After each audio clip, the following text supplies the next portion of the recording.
শরীফ ওসমান হাদির ওপর খুব কাছ থেকে মাথা লক্ষ্য করে গুলি চালানো সেই যুবককে ঘিরে এখন দেশ জুড়ে তীব্র আলোচনা।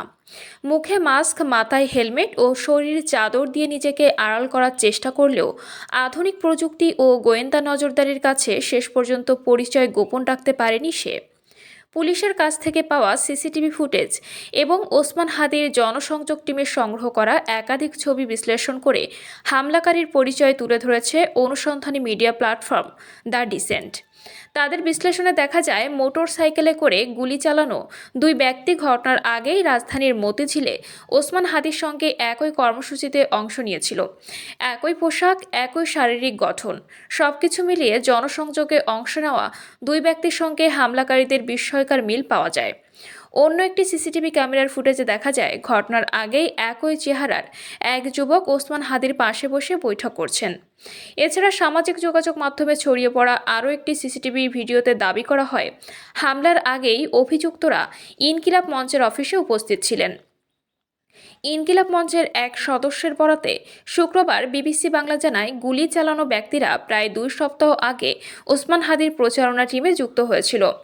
নানা তথ্য ও আলামত বিশ্লেষণের পর ঢাকা মেট্রোপলিটন পুলিশ জানায়, অভিযুক্ত যুবকের নাম ফয়সাল করিম মাসুদ।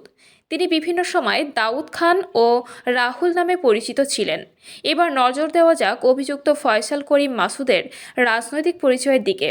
দ্য ডিসেন্ট জানায়, সিসিটিভি ফুটেজ ও সামাজিক যোগাযোগ মাধ্যম থেকে সংগৃহীত 50টিরও বেশি ছবি বিশ্লেষণ করে তারা নিশ্চিত হয়েছে, ফয়সাল করিম মাসুদ রাজধানীর আদাবর থানা ছাত্রলীগের একজন নেতা। গুলিবর্ষণের সময় তার বাম হাতে থাকা বিশেষ ডিজাইনের ঘড়ির সঙ্গে ইনস্টাগ্রাম ও ফেসবুকে ফয়সাল করিম মাসুদের একাধিক ছবির মিল পাওয়া গেছে। এতে সন্দেহ আরও জোরালো হয়।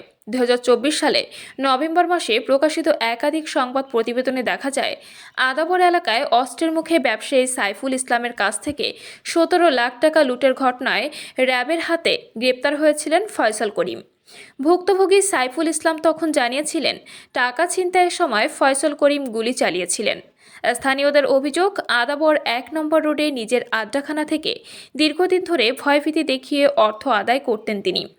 তার বিরুদ্ধে থাকা পুরনো মামলার নথিতে 2টি ঠিকানা উল্লেখ পাওয়া যায়, যার একটি আদাবর 9 নম্বর রোডের 41 নম্বর বাসা, যেটিকে তার বর্তমান ঠিকানা বলে শনাক্ত করেছে পুলিশ।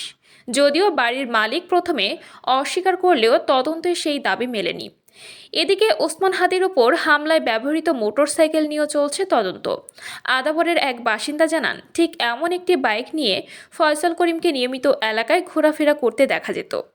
অন্যদিকে ঘটনাস্থল থেকে উদ্ধার করা গুলির খোসা পরীক্ষা করে পুলিশ নিশ্চিত করেছে, হামলায় 9 মিলিমিটার বুলেট ব্যবহার করা হয়েছে।